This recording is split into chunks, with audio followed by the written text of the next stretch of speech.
রবীন্দ্র সরোবরে বেআইনি নির্মাণের অভিযোগ ঘিরে বিক্ষোভ দেখালো লেক লাভার্স ফোরাম ও লেক মর্নিং ওয়ার্কার। নির্মাণ কাজে চারাগাছ পুঁতে প্রতিবাদে সামিল হয়েছেন তারা। বক্তব্য, কলকাতার ফুসফুসের ওপর অত্যাচার হলে প্রতিবাদ তো হবেই। শনিবার সকালে লেক মর্নিং ওয়ার্কার্স এবং লেক লাভার্স ফোরামের সদস্যরা কনস্ট্রাকশনের মধ্যে চারাগাছ লাগিয়ে দিয়েছেন। স্লোগান দিয়েছেন ইটের বদলে গাছ। ন্যাশনাল গ্রিন ট্রাইব্যুনালের নির্দেশ অমান্য করে নির্মাণ কাজ চলছে। আন্দোলনকারীরা বলেছেন, অ্যাথলেট প্লেয়ারদের উন্নয়ন না করে স্টেডিয়াম বন্ধ করে কিসের কর্মযজ্ঞ হচ্ছে। তারা আরো বলেছেন, এই লড়াই রাজনৈতিক নয়। দিন দিন কলকাতায় এয়ার কোয়ালিটি ইন্ডেক্স কমছে। এই অবস্থায় আগামী প্রজন্মকে বাঁচানোর লড়াই, রবীন্দ্র সরোবরকে বাঁচানোর লড়াই চলবে, তাতে যতই বাধা আসুক। এনজিটির অর্ডার থাকা সত্ত্বেও কনস্ট্রাকশন চলছে, যেটা অবৈধ।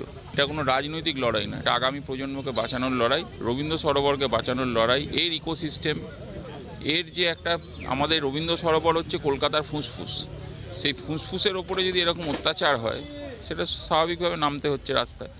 এবং আমরা মনে করি এয়ার কোয়ালিটি ইন্ডেক্স রিপোর্ট যা বলছে কমছে কলকাতায়। তাহলে গ্রিনারিকে বাঁচাতে হবে, সবুজায়নকে আরও বেশি সাপোর্ট করতে হবে। মর্নিং ওয়াকার্সরা আছে, সবাই আছে, তাদের ইনফ্রাস্ট্রাকচার ডেভেলপমেন্টের জন্য কাজ করছেন না কেন?